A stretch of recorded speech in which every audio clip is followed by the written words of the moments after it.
Yes, welcome you all once again to our YouTube channel. आज का हमारा जो टॉपिक है वो ऑप्थेल्मोलॉजी की टॉप 25 डिजीज़ हैं जो हमें पढ़नी है just before going to the NEET PG 2026 examination. Very high focused, very important disease जो हमने यहाँ पे ली हैं। 25 डिजीज़ हमने ऑप्थेल्मोलॉजी से निकाली हैं जो पिछले 5 साल में बार बार पूछी गई हैं। उसको क्वेश्चंस में कैसे पिकअप करना है, क्या कैरेक्टरिस्टिक लाइन रहेगी जिससे आप पिकअप कर लोगे कि ये डिजीज़ का क्वेश्चन है। क्योंकि आपने सारी थ्योरी पढ़ रखी है, आप काफ़ी सारा प्रैक्टिकल जानते हैं, तो आप बहुत इजीली इसको कैच कर पाओगे और इजीली रेप्लिकेट कर पाओगे एग्जामिनेशन में। चलिए पहली डिजीज़ पे चलते हैं। इससे पहले कि हम इस सेशन में आगे बढ़ें, क्या होने वाला है इस सेशन में 25 डिजीज़ हम लेने वाले हैं। पिछले सेशन में हमने ENT पार्ट 1 एंड पार्ट 2 में 25 डिजीज़ ले ली हैं। आप जाएँ और वो सेशन भी देखें और अपने रिविजन को और स्ट्रॉन्ग बनाएं। चलिए पहली डिजीज़ पे आते हैं, कैटरैक्ट। किस तरीके से एग्जामिनर देगा क्वेश्चन में कि gradual painless progressive loss of vision हुआ कि इसी एडल्ट को या एल्डरली मेल को, ठीक है। अब वो जो की फाइंडिंग लिखेगा, देखिए अगर उसने डायरेक्टली लेंस ओपेसिफाइड दिखा दिया तो आप कैटरैक्ट पहचान ही लेंगे। तो ऑल्टरनेटिवली वो क्या दे सकता है, absent red reflex with the lens opacity. ये एब्सेंट रेड रिफ्लेक्स वो एक चेंज करके आपके सामने रख देगा, मतलब उसका कैटरैक्ट ही है कि कैटरैक्ट हो रहा है इसको। पर आपको क्वेश्चन में ये लाइन पकड़नी है कि absent red reflex. Obviously management पे हमेशा वो सवाल पूछता है कि फेको इमल्सिफिकेशन करोगे या IOL इम्प्लांटेशन करोगे। सो द बेस्ट ऑप्शन जहाँ पे एग्जामिनर आपको कंफ्यूज करता है वो है दोनों को कंबाइन कर देना। तो आंसर भी वही है, फेको इमल्सिफिकेशन करेंगे और IOL इम्प्लांटेशन करेंगे। चलिए नेक्स्ट डिजीज़ पे आते हैं, प्राइमरी ओपन एंगल ग्लोकोमा। अब इसमें हिस्ट्री में एक लाइन दे रखी होगी जिससे आपको पिकअप करना बहुत आसान होगा। क्या देगा प्रेजेंटेशन कि painless peripheral loss of vision in an elderly. अब आपको कप डिस्क रेशो या तो फोटो दिखा देगा या फिर लिखा हुआ आ जाएगा कि इंक्रीज कप डिस्क रेशो है और ओपन एंगल है। अब आपको मैनेजमेंट पे सवाल पूछेंगे कि ओपन एंगल है तो आप मैनेज कैसे करोगे। तो सबसे पहली चीज़ अगर आपको ऑप्शन में दिख जाए प्रोस्टाग्लैंडिन एनालॉग, तो वो फर्स्ट आंसर होगा, फॉलोड बाय ट्रेबेकुलेक्टॉमी। ठीक है, इस तरीके से आंसर करना है। नेक्स्ट आते हैं एक्यूट एंगल क्लोजर ग्लोकोमा पे। अब इसमें हिस्ट्री कैसे देगा कि सडन पेनफुल रेड आई हो गया, हेलोज दिखने लग गए और ऐसी परिस्थिति आ गई कि पेशेंट वॉमिट करने लग गया। ऐसा भी देते हैं कभी कभी कि सिनेमा हॉल में गया, डिम लाइटिंग कंडीशंस थी, फिर सडन पेनफुल रेड आई हो गई उसको एक आँख में, ठीक है, हेलोज आने लग गए, वॉमिटिंग होने लग गई। On examination mid dilated fixed प्यूपिल और हाई इंट्राओक्यूलर प्रेशर आपको देखने को मिला। ये दो लाइनें दिख गई, दैट मीन्स एंगल क्लोज हो चुका है। ठीक है, तो मैनेज कैसे करेंगे भाई, प्रेशर बढ़ा हुआ है, सबसे पहले प्रेशर पे ध्यान देना है आपको। एंगल क्लोज हुआ, आई का प्रेशर बढ़ रहा है, एक शब्द याद रखिए तो मैनेजमेंट भी याद रहेगा। प्रेशर कैसे कम करेंगे, मैनिटॉल से कम करेंगे, एसेटाजोलामाइड से कम करेंगे और उसके बाद आइरिडोटॉमी करेंगे। ठीक है, मैनिटॉल देंगे, एसिटाजोलामाइड देंगे, आइरिडोटॉमी करेंगे। ये सीक्वेंस माइंड में फिक्स कर दीजिए, क्वेश्चंस आसान हो जाएंगे। डायबिटिक रेटिनोपैथी, डायबिटीज़ बहुत कॉमन है इंडिया में, बोला जाता है कि डायबिटीज़ की कैपिटल भी रह चुकी है। तो डायबिटिक रेटिनोपैथी का केस आ सकता है एग्जामिनेशन में। मैं ऐसा देख रहा हूँ कि नीट PG 2021 में पूछा गया, फिर 23, 24, 25 में भी एक इंटीग्रेटेड क्वेश्चन आया था। तो बार बार डायबिटिक रेटिनोपैथी पे क्वेश्चन पूछ रहे हैं। तो लॉन्ग स्टैंडिंग डायबिटीज़ चाहिए, ये तो बात समझ में आ गई। ब्लड विजन होने लग जाता है क्योंकि रेटिनोपैथी डेवलप हो रही है। अब फाइंडिंग्स क्या देंगे, देखिए हाइपरटेंसिव रेटिनोपैथी और डायबिटिक रेटिनोपैथी का कोर क्रक्स फाइंडिंग में छुपा है। ठीक है, तो डायबिटिक रेटिनोपैथी हो रही है, रेटिना पे हो रहा है, तो क्या दिख रहा है, माइक्रो एन्यूरिज्म दिख रहा है, डॉट ब्लॉट हेमरेजेस दिख रहा है। एक शब्द याद कर लिए, देखिए ज़रूरी नहीं है कि वो इमेज दें आपको शब्दों से भी कंफ्यूज कर सकते हैं ताकि हिस्ट्री बड़ी दिखे और आप कंफ्यूज हो जाएं और वहाँ पे आंसर गलत कर दें। एक एक दो शब्द पकड़ने, माइक्रो एन्यूरिज्म और dot blot haemorrhage, diabetic retinopathy. अब मैनेजमेंट का फोकस क्या है कि आपको anti vascular endothelial growth factor देना है ताकि आप न्यू वेस्कुलराइजेशन को इनिबिट कर सकें और उसके बाद फोटोकोएगुलेशन आपको करना है। ठीक है, दोनों चीज़ें इंपॉर्टेंट है। ये दो ट्रीटमेंट प्रोटोकॉल्स आपको याद रहने चाहिए डायबिटिक रेटिनोपैथी में। कमिंग टू हाइपरटेंसिव रेटिनोपैथी, अब इसमें हिस्ट्री ऑफ हाइपरटेंशन रहेगी। देखिए उसमें हिस्ट्री ऑफ डायबिटीज़ थी, इसमें हिस्ट्री ऑफ हाइपरटेंशन थी जो कि अनकंट्रोल्ड थी। अब रेटिना में आपको क्या दिखेगा, इतनी ज़्यादा प्रेशर चल रहा है तो आर्टेरियल वेस्कुलर एरिया में निकिंग दिखेगी। ठीक है, प्रेशर के कारण निकिंग दिखेगी। वहाँ क्या दिख रहे थे, डॉट ब्लॉट हेमरेज, तो यहाँ कॉटन वूल स्पॉट्स दिखेंगे। ठीक है, ये दोनों चीज़ों में कंफ्यूज नहीं होना है। इसका प्राइमरी मैनेजमेंट है कि ब्लड प्रेशर कंट्रोल कर दोगे, निकिंग कम हो जाएगी, रेटिनोपैथी जल्दी रिवर्स हो सकती है।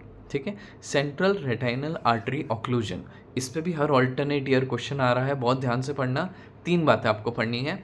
Sudden painless monocular blindness, sudden painless monocular blindness, blind ही हो गया एक आंख से। ठीक है। और आंख का एग्जामिनेशन किया, चेरी रेड स्पॉट दिखे, C for cherry red spot, C for central retinal artery occlusion, artery occlude हुई इसलिए चेरी रेड बना। ठीक है। मैनेजमेंट कैसे करेंगे, मसाज करेंगे ताकि सर्कुलेशन स्टैब्लिश हो जाए। आईओपी लो करेंगे इमीडिएटली। सबसे पहले प्रेशर कम करना है, मैंने आपको पहले भी बताया था, प्रेशर मेन चीज़ है। ठीक है। चलिए, सेंट्रल रेटाइनल वेन ऑक्लूजन, अब वेन ऑक्लूड हो गई, इसमें भी sudden painless loss of vision हो जाएगा। पर रेटिना की फाइंडिंग क्या दे रखी होगी, blood and thunder retina, blood and thunder retina. ठीक है। और इसमें भी कैसा देंगे हम, anti vascular endothelial growth factor देंगे और लेज़र से इसको ट्रीट करेंगे। ठीक है। ये चीज़ें आपको याद रखनी है। 3 पॉइंट हम लेकर आए हैं, बहुत सिंप्लीफाई कर दिया है आपकी प्रिपरेशन को।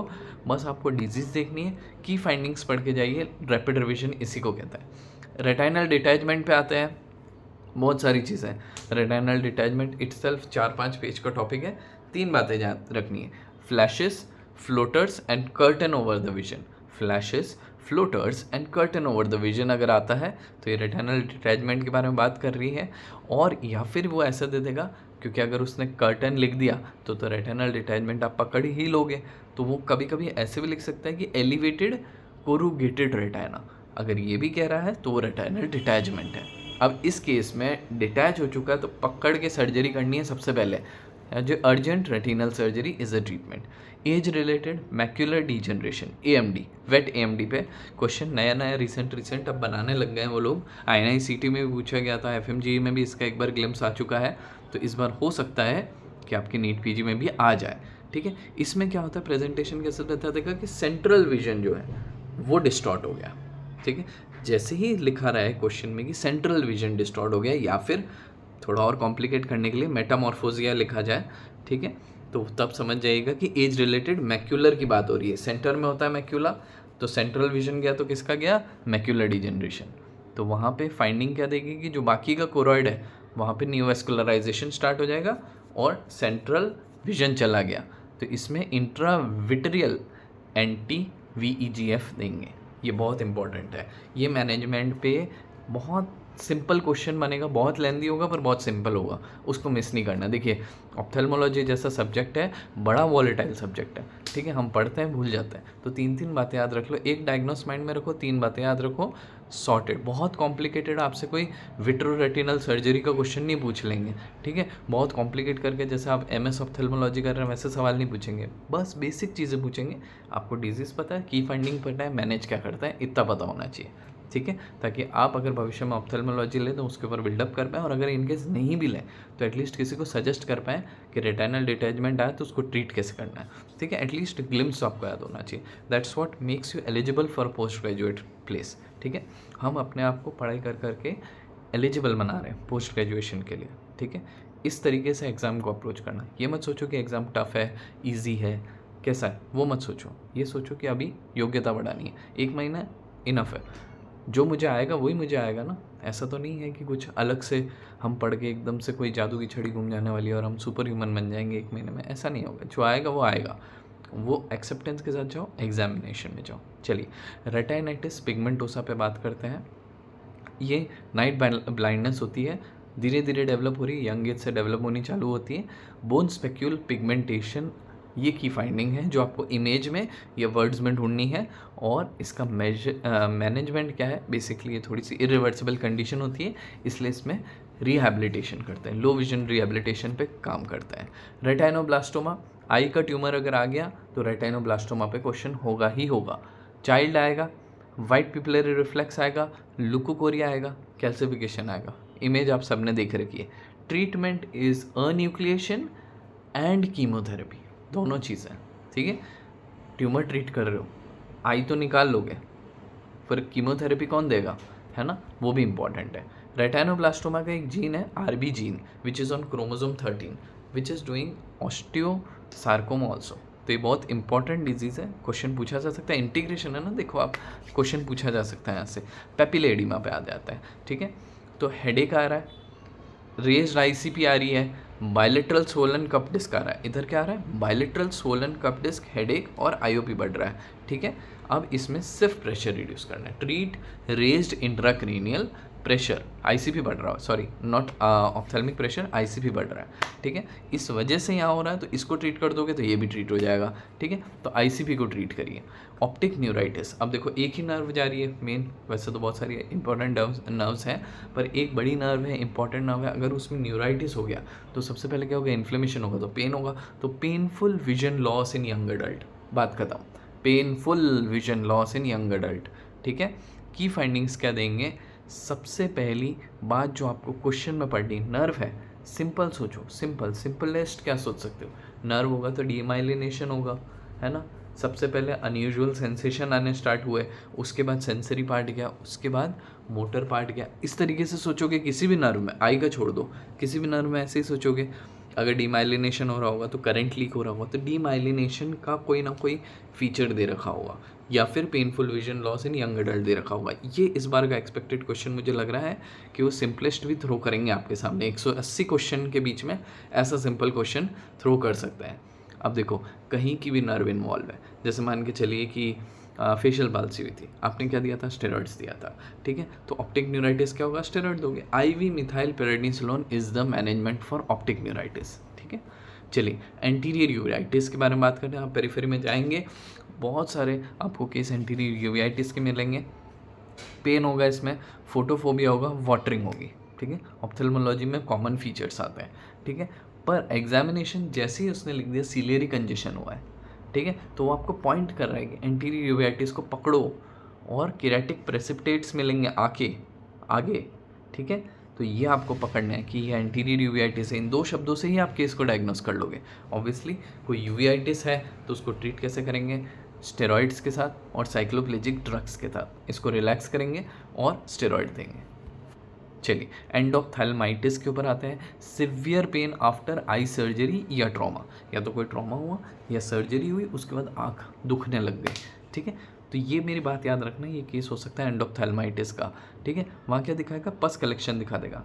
नीट PG 2023 का क्वेश्चन है, इमेज दी थी हाइपोपियन विथ मार्क्ड विजन लॉस, ठीक है। डायरेक्ट क्वेश्चन उठा था नीट PG 2023 में, एक सिंगल चीज़ दी थी, अगर आपको ये एक बात पता होती तो क्वेश्चन PYQ आसानी से सॉल्व कर लेंगे। Severe pain after eye surgery and trauma, hypopyon, marked vision loss and intravitreal antibiotic इसमें देते हैं, क्योंकि यहाँ पहुँचना है तो अंदर से ही जाना पड़ेगा, ठीक है। बैक्टीरियल कॉर्नियल अल्सर, अच्छा साथ ही साथ जब आप ये पढ़ रहे हैं एंडोप्थेल्माइटिस तो सिंपैथेटिक IB पढ़ लीजिएगा। बैक्टीरियल कॉर्नियल अल्सर के ऊपर भी ऑलमोस्ट बैक्टीरियल वायरल हर्पीस, इस पे एक एक साल करके रिपीट करते हैं। पिछले साल शायद हर्पीस पे था आई गेस, जो रोज़ बंगाल डाई दी थी, ठीक है। तो सॉरी 2024 में इस पे क्वेश्चन था, वायरल हर्पीस पे, हर्पीस आई अल्सर पे। तो इस बार बैक्टीरियल कॉर्नियल अल्सर पे एंटिसिपेटेड है, पेन होगा, देखो बैक्टीरिया है, इन्फेक्शन करेगा, पेन करेगा, रेडनेस करेगा, पर इंपॉर्टेंट बात क्या दे रखी होगी कि कॉन्टैक्ट लेंस लगा के सो गया, कॉन्टैक्ट लेंस लगा के सो गया, ठीक है। तो कॉर्निया में इरिटेशन हो गया, इन्फिल्ट्रेट होने लग गए, तो जिसको आप कैसे करोगे, फ्लोरेसेंट डाई लगाओगे और फ्लोरेसेंट स्टेनिंग आएगी, ठीक है। इसमें ऊपर से ही ट्रीट करेंगे, ऊपर का इन्फेक्शन ऊपर से ट्रीट करेंगे, intensive topical antibiotic. Herpes simplex केरेटाइटिस पे आएंगे, ठीक है। इसमें भी रिकरेंट पेनफुल रेड आई हो जाएगी, कोई भी इन्फ्लेमेशन है पेनफुल रेड आई होगी। की फाइंडिंग से पकड़ना है, यहाँ क्या दे रखा है, डेंड्राइटिक कॉर्नियल अल्सर, वहाँ क्या दे रखा था, कॉर्नियल इन्फिल्ट्रेट था, फ्लोरेसेंट स्टेनिंग थी, पर यहाँ कैसे स्टेनिंग है, डेंड्राइटिक कॉर्नियल इन्फिल्ट्रेट दिखेगा आपको, ठीक है, जिस पे इमेज बेस्ड क्वेश्चन आया था। अब वायरल है, हर्पीस है, तो क्या दोगे, असाइक्लोविर दोगे, टॉपिकल वाला। अब आते हैं वर्नल केरेटोकंजंक्टिवाइटिस पे, क्या child presents with the severe itching, ठीक है, बहुत सिवियर इचिंग हो रही है। एक फाइंडिंग अगर आपने इमेज में देख ली या वर्ड्स में देख ली तो एक केस डायग्नोस हो जाएगा, जाइंट कॉबलस्टोन पेपिले, जो अगर आपको दिख गए क्वेश्चन में तो दैट इज वर्नल केरेटोकंजंक्टिवाइटिस। अब ऐसी इन्फ्लेमेटरी कंडीशन है तो मास्टेल स्टेबलाइजर्स देंगे और स्टेरॉइड्स देंगे। चलिए ट्रैकोमा पे आते हैं। ट्रैकोमा की आपने तो बहुत गाथा पढ़ रखी है, 4-4 पेज के फोटोग्राफ भी देख रखे हैं, सब दे रखे हैं, हर्बर्ट पेट्स ये वो सब देख रखा है। 2-3 बातें याद रखनी है अगर आपने बिल्कुल नहीं पढ़ रखा है। क्रॉनिक इरिटेशन इन दी एंडेमिक एरिया, सबसे पहले एरिया मेंशन रहेगा, ठीक है, कि क्रॉनिक इन्फ्लेमेशन चल रहा है, अफ्रीका में है, डेजर्ट में है, ऐसी अनहाइजीनिक कंडीशन में रह रहा है, ठीक है। ऑल आई मीन टू से is crowded and unhygienic place में रह रहा है, ठीक है। की फाइंडिंग आल्ट्सलाइन, हर्बर्ट पिट्स, इन दोनों के फोटो देखना है, इन दोनों को याद रखना है। Arlt's line, Herbert pits, trachoma. Management SAFE strategy पे हर बार सवाल आ रहा है। सेफ स्ट्रैटेजी या तो बताने बोल देते हैं, या कंपोनेंट दे देते हैं, या फिर एंटीबायोटिक पूछ लेते हैं, या फिर कहाँ यूज़ हो रही है, 4 वेरिएशन बनाते हैं, ठीक है। सेफ स्ट्रैटेजी याद कर लो, एक्रोनिम पूरा याद कर लो। एक एंटीबायोटिक है जो याद रखनी है, अजिथ्रोमाइसिन, यूज़ कहाँ हो रहा है, ट्रकोमा में। और वाइटल सेलुलाइटिस पे सवाल आता है, सेलुलाइटिस हो गया तो क्या होगा, फीवर होगा, पेन होगा, स्वेलिंग होगी, ठीक है, साइड सी बात है। अब इतनी स्वेलिंग होगी तो आई मूव कर पाएगी, नहीं कर पाएगी, रिस्ट्रिक्टेड पेनफुल आई मूवमेंट्स, ठीक है, इसमें एंटीबायोटिक्स देंगे। चलाजियन पे क्वेश्चन कभी कभी सिंपल क्वेश्चन थ्रो कर देते हैं कि पेनलेस आईलिड स्वेलिंग थी। पेनलेस शब्द क्या है, पेनलेस, फोटो नहीं देंगे, पेनलेस आईलिड स्वेलिंग। अब आपको क्या करना है, देखना है कहीं लिख रखा है क्या, मेमोबियन ग्लैंड का ग्रैनुलोमा दिख रहा है, वहाँ पे हमने सेक्शन लिया तो हो सकता है आपको लगे पैथोलॉजी का कोई ट्यूमर है, पर नहीं, सिंपल सोचना, चलाजियन है। ग्रैनुलोमा दिख रहा है, क्रॉनिक इन्फेक्शन है, आईलिड है, पेनलेस है, चलाजियन है, ठीक है। इंसिजन एंड क्यूरेटाज क्या होगा, तभी वो निकला होगा। स्टाई पे 2022 में सवाल था, 2023 में सवाल था, पेनफुल टेंडर आईलिड स्वेलिंग। पहले क्या थी, पेनलेस आईलिड स्वेलिंग थी, चलाजियन, अब हो गई पेन फुल आईलिड स्वेलिंग, ठीक है। अब यहाँ पे इन्फेक्शन है, ठीक है, तो वो मेंशन करेगा कि इन्फेक्शन है, फीवर है, पेन है आईलिड पे, तो स्टाई है, ठीक है। वार्म कंप्रेस दोगे, एंटीबायोटिक करोगे, ये सब कॉमन केसेस हैं जो आपकी कई बार ओपीडीज में देखने को मिलेंगे आपको, ठीक है। Even if you are not taking post graduation seat, at least you should be firm enough to make diagnosis on these grounds. Dacryocystitis पे सवाल पूछा जाता है कि painful swelling near the medial canthus, ठीक है। यहाँ पे क्या करेंगे, अगर हमने प्रेशर किया तो वहाँ से रीगर्जिटेशन आ रहा होगा, तो एंटीबायोटिक देंगे और डीसीआर की सर्जरी करेंगे। टेरिजियम पे सवाल आता है, सेकेंड लास्ट स्लाइड है। आउटडोर वर्कर है, फॉरेन बॉडी सेंसेशन हो रहा है, या फिर यूवी एक्सपोजर हुआ, या फिर सनलाइट में काम करने वाला हुआ, ट्रायंगुलर फाइब्रोवेस्कुलर ग्रोथ मिली इंट्रानेजली, क्या करोगे, कौन से सर्जरी करोगे, surgical excision if possible. Last question, chemical injury eye, बहुत स्पेसिफिक क्वेश्चन बनेगा। केमिकल स्प्लैश हुआ आई में, सिवियर पेन होने लग गया, अब किस टाइप का बर्न है, एसिड भी हो सकता है, एल्कली भी हो सकता है, पर ध्यान किस पे देना है, एल्कली बर्न्स रैपिडली और पेनिट्रेट बहुत ज़्यादा कर जाता है, इमीडिएट कोपियस इरिगेशन करना है, सबसे पहले उसको हटाओ जहाँ जहाँ वो आ गया है, and this is the most important step. With this, I end the top 25 diseases within 18 minutes of your time today, and thank you so much for joining us on this session. We'll bring you more subjects like this. Thank you so much.